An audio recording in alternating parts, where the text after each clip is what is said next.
BlackWater is snooping around the Middle East. It's evasive and looks a lot like the more familiar MuddyWater threat actor. TeamViewer turns out to have been hacked, and the perpetrators look like the proprietors of the Winnti backdoor. An Android app is behaving badly. Another unsecured database is found hanging out on the internet. There's a free decryptor out for a strain of ransomware, but it won't help Baltimore. And the market's looking at the Huawei ban.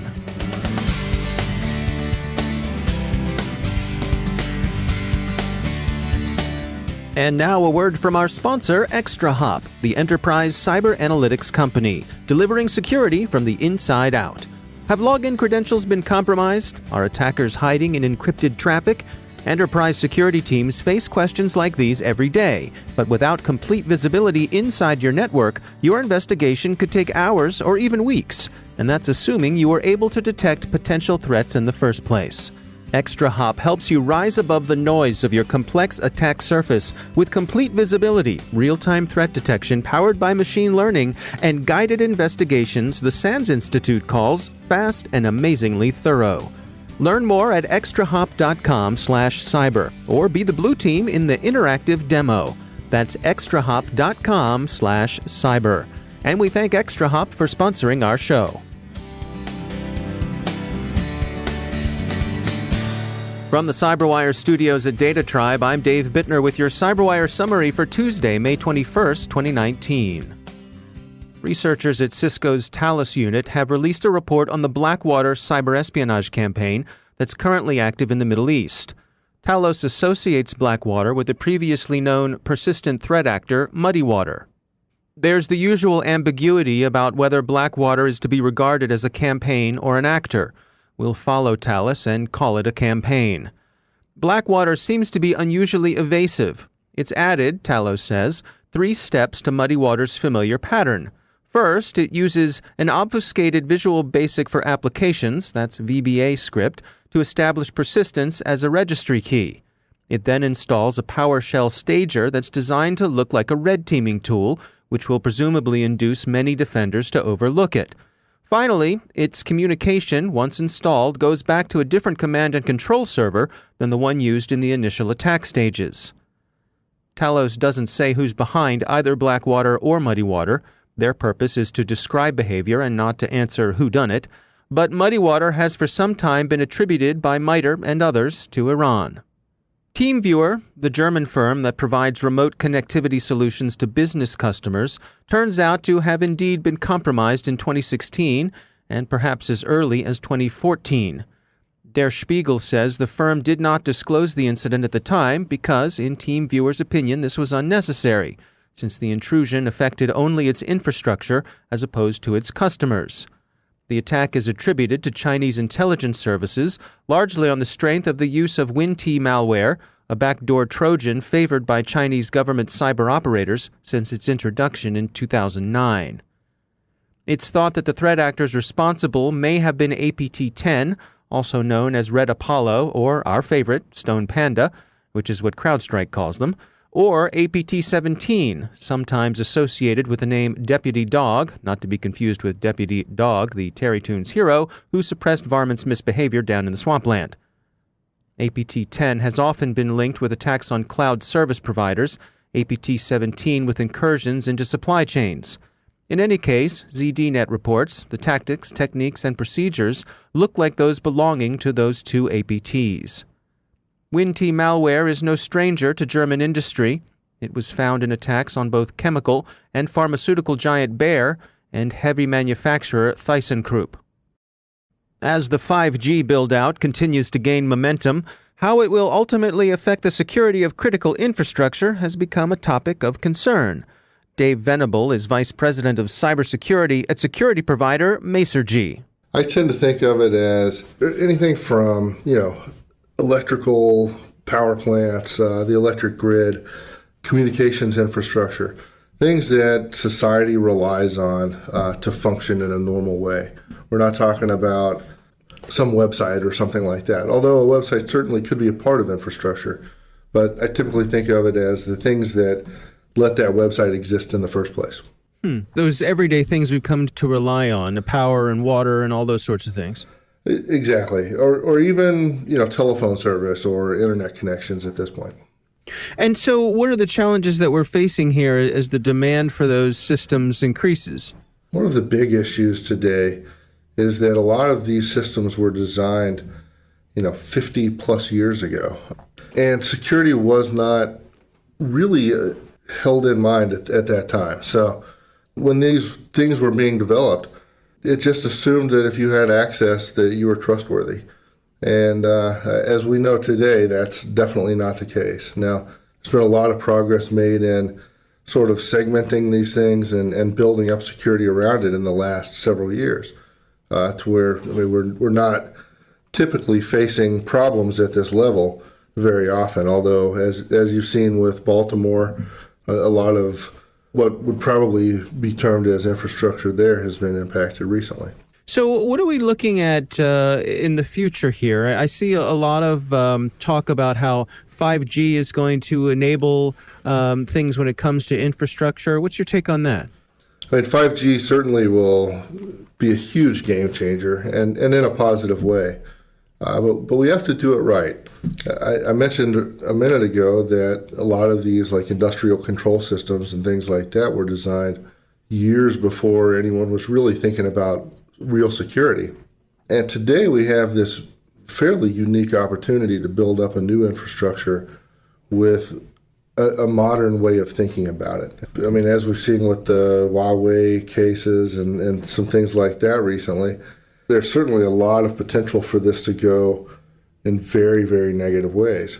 We just need to proceed with caution, I would say, and keep security and integrity and all of those things in mind throughout the process.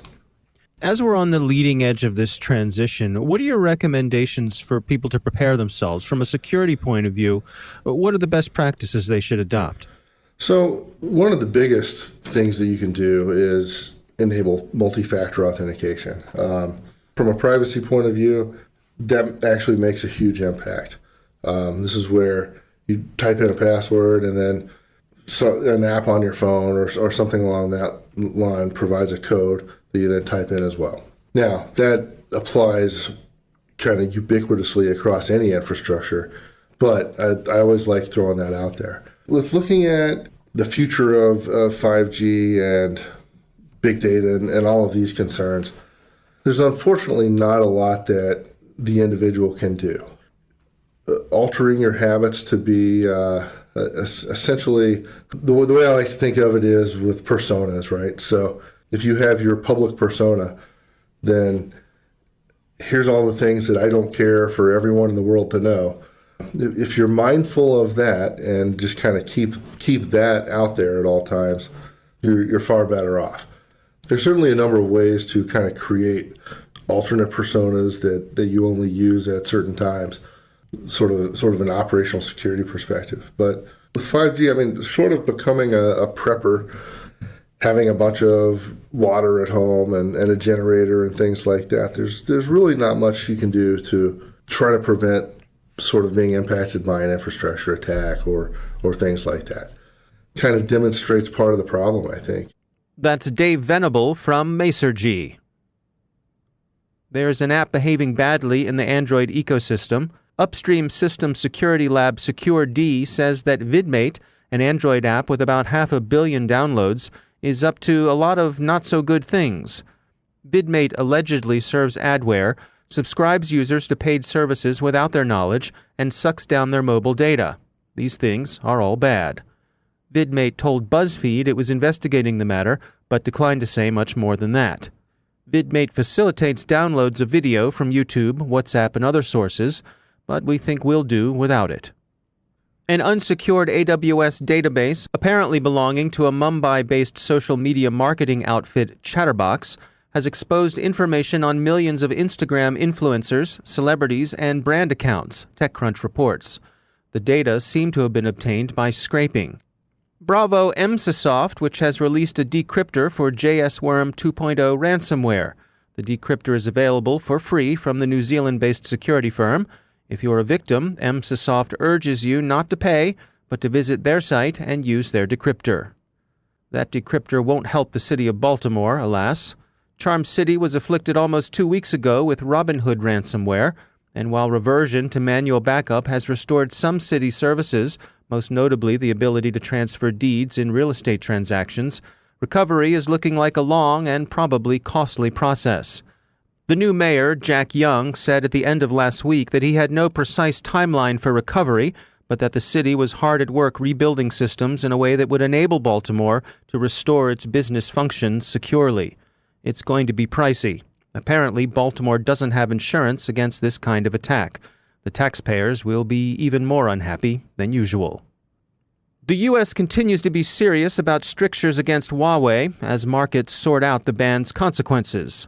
The Commerce Department has relaxed some of its restrictions, Huawei's placement on the entity list imposed, but those relaxations are designed for the convenience of some U.S. businesses and don't come close to amounting to a get-out-of-jail-free card for the Chinese tech giant. U.S. companies, including Google, Qualcomm, and Intel, were quick to cut Huawei off.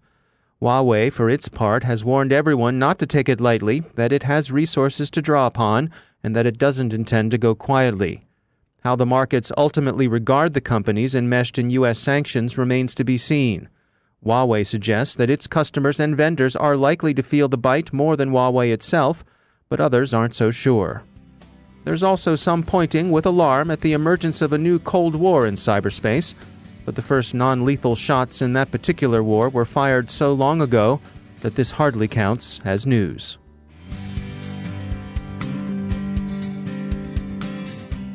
Now a moment to tell you about our sponsor, Observit.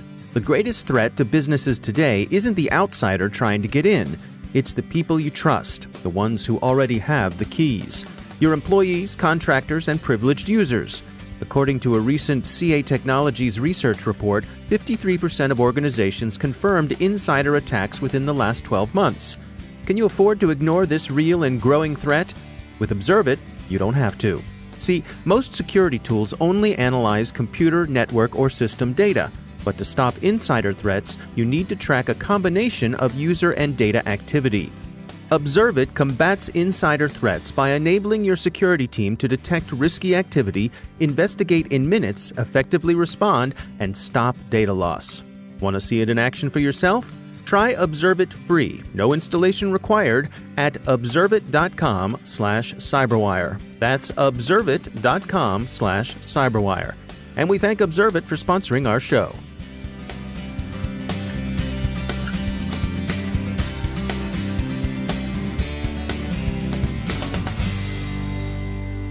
And joining me once again is Craig Williams. He's the Director of Talos Outreach at Cisco.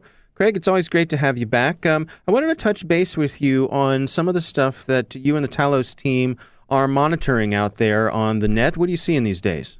Well, so we actually did have some really interesting data. One of our researchers, Chris Evans, has been out there trying out different types of honey nets, honeypots, and putting out things to see if people fiddle with them. And one of the more interesting things that we've seen recently is attackers specifically targeting Elasticsearch clusters. Describe to me what you're seeing. Well, so they're basically trying to use older attacks. So we're looking at CVEs from 2015 and 2014. But I'm sure you realize a lot of people who run these massive Elasticsearch clusters don't really keep them up to date, unfortunately. And during the period we looked at this, we were able to identify what we believe were 6 distinct actors basically poking at these servers to see what they could do. Now, that's interesting because, I guess my first inclination would be to think that if folks were using techniques that were that old, then they wouldn't be that effective, but that's not the case? Definitely not. Unfortunately, a lot of times, companies set up these servers, and then as long as things are working, they don't tend to mess with them. It's, kind of the uptime thing, right? If it isn't broken, don't fix it. And unfortunately, they don't realize that's not always true with software because as time goes on, even if your server was perfectly functional, well, people are going to discover problems in the software. They're going to develop ways to exploit the software. And so if you don't put mitigations in place or patch it, you're going to have a bad day, particularly for those systems connected directly to the internet. And are there any patterns that are emerging here in terms of who you might think is up to this or what they're after? Actually, yes. There are some very interesting little weird patterns that they're doing. One of them that allowed us to track one group is they're trying to download a file with a very specific name. Now, hilariously, the server they're trying to download it from is no longer hosting that file. So basically what that means is it was, it's an automated worm type thing, just hammering on and hammering on, even though the entire campaign is really broken since that file is no longer there. One of the other things we thought was funny was that it echoed a specific command into the server, and we believe that part of the command is actually a social media identifier. And when we looked up the account for that social media identifier, it's a particular Chinese social media account, and it posts about cybersecurity and attacks periodically. Now, I want to be clear here, right? This could be somebody trying to frame that particular user. It could be someone just goofing around. It could be completely coincidental. So, on these type of things, you've really got to look at that type of information with a little bit of a grain of salt, because you can never really say that would be that person, right? Why would it make sense for the attacker to drop their social media account? I mean, yeah. I guess it's true bad guys have horrible OPSEC and love signing their work to make it easier for us. But seriously, really? Like, it's going to be that simple? So where does it go next for you all? You have this honeypot out there and you see this activity. Where do you take it next? Well, that's why we basically come on shows like yours and we post things to our blog so that people are aware that this is happening. Honeypots are a useful tool, but honeypots are usually very easy to detect. And so our team will go to great lengths to try and make it very difficult for people to detect them. We have customized software. We deploy it around the world. We deploy it in IP spaces not attributable to the company or any company that people associate us with. And so when we see these type of things, we're very confident that this is representative of basically the background attack traffic of the internet. And so we alerted our customers, we're alerting all your listeners and our listeners that if you're running this software, you need to be aware that it's being targeted. And so if you're running Elasticsearch 1.4.2 or lower, you've got to upgrade, or you've got to get some sort of intrusion prevention system like Snort in place to protect you against those threats. All right. Craig Williams, thanks for joining us. And that's the CyberWire. Thanks to all of our sponsors for making the CyberWire possible, especially our supporting sponsor, Observit, the leading insider threat management platform. Learn more at observit.com. The CyberWire podcast is proudly produced in Maryland out of the startup studios of Data Tribe, where they're co-building the next generation of cybersecurity teams and technology. Our CyberWire editor is John Petrick, social media editor Jennifer Iben, technical editor Chris Russell, our staff writer is Tim Nodar, executive editor Peter Kilpie, and I'm Dave Bittner. Thanks for listening.